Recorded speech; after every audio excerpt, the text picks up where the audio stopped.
Today I'm reading you a story, and it's one of my favorites. It's called Where the Wild Things Are, Story and Pictures by Maurice Sendak.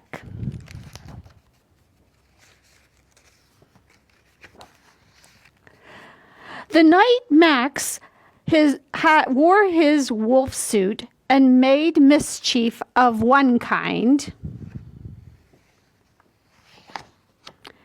and another,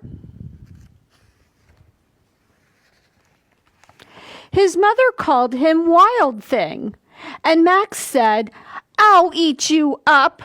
So he was sent to bed without eating anything. That very night, in Max's room, a forest grew and grew and grew until his ceiling hung with vines, and the walls became the world all around.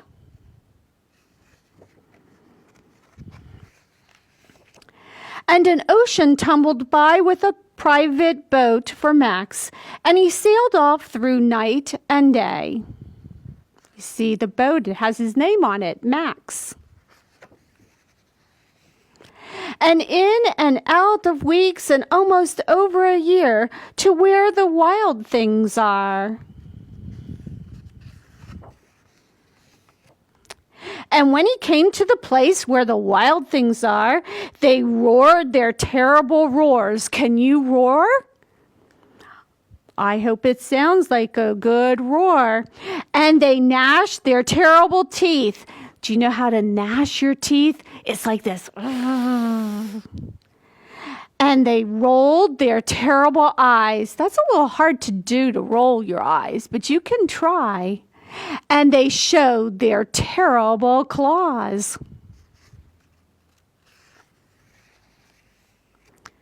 Till Max said, "Be still," and tamed them with the magic trick of staring into all their yellow eyes without blinking once. And they were afraid and called him the most wild thing of all, and made him king of all the wild things. "And now," cried Max, "let the wild rumpus start." That's a big word, rumpus. That means that they made a lot of noise and they were moving around a lot. Here they are.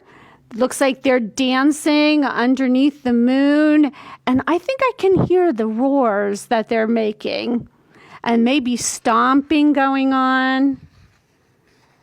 And here they are in the trees. They're swinging, almost like monkeys would swing. And look, it looks like they're having a parade. And there's Max on the back of the wild thing. "Now stop," Max said, and sent the wild things off to bed without their supper. And Max, the king of all wild things, was lonely and wanted to be where someone loved him most of all. Then all around, from far away across the world, he smelled good things to eat. So he gave up being king of where the wild things are. But the wild things cried, "Oh, please don't go.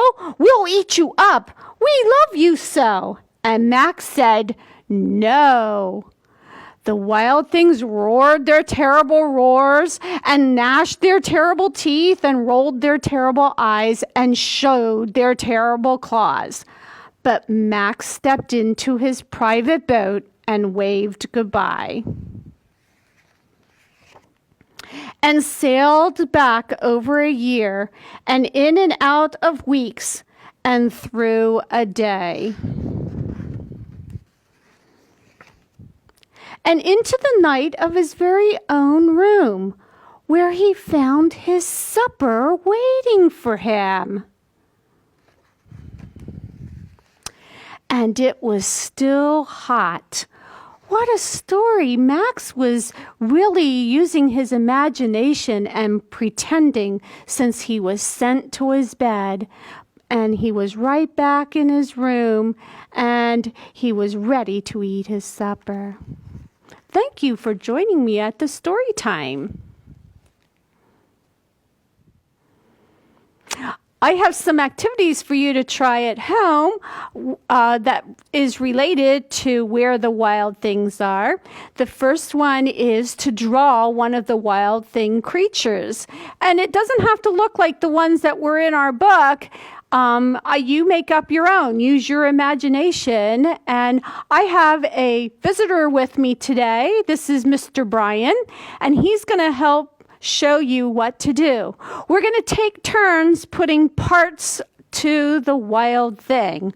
Okay, I'm going to start. And then it's Mr. Brian's turn.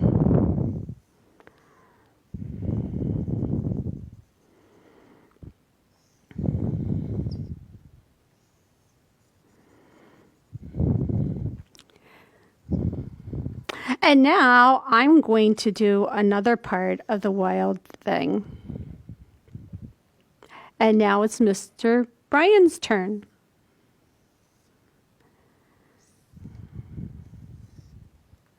And now it's my turn.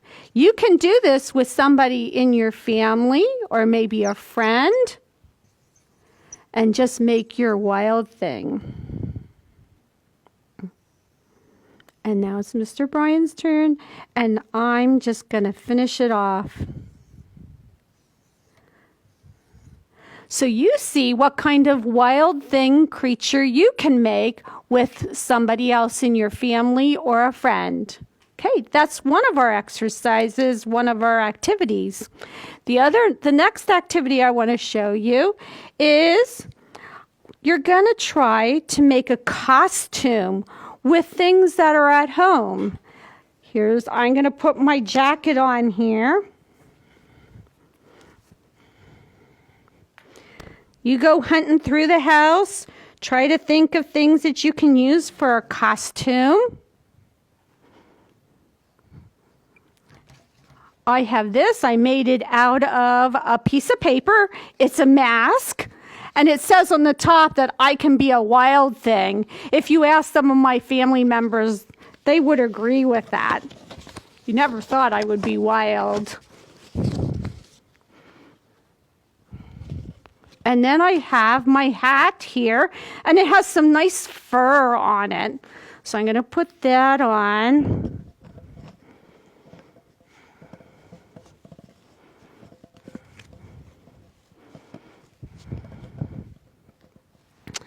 And then I want to show you this. You can do this at home. I have the feet, monster feet, that I made out of a cereal box. And this is what it would look like. You can color in toenails. And here you put a big plus. This is called a plus sign. And then you have somebody cut that for you so that it will look similar to this, where you can put your foot inside and have some monster feet. Now, this is foam, but you can use that construction paper, and then you can add some things from home. Maybe you might want to use some yarn or some crumpled up paper, or you can use it's Easter time. And so you can use Easter grass. So those can be your feet. And lastly, we need to have those claws. So I have some really big gloves to be claws. And here's my costume for being a wild thing creature. And while you're all dressed up, what I would like you to do is turn on some music. And remember our picture from the story where they were out making a rompus. So turn on some music and and I'd like you to try making up your own wild and crazy dance, just like they were doing underneath the moon in the story.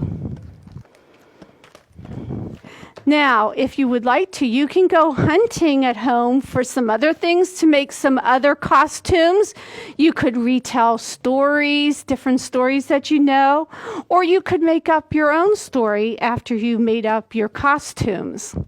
The very last thing I want you to do is go online, and Max pretended that his room was a jungle. And what I would like you to do is go online and find out what wild animals are really in the jungles and see how those animals look compared to what Max pretended of the animals that were in his room. So I hope you enjoy the crafts and have fun, and I'm going to say goodbye for now. Bye.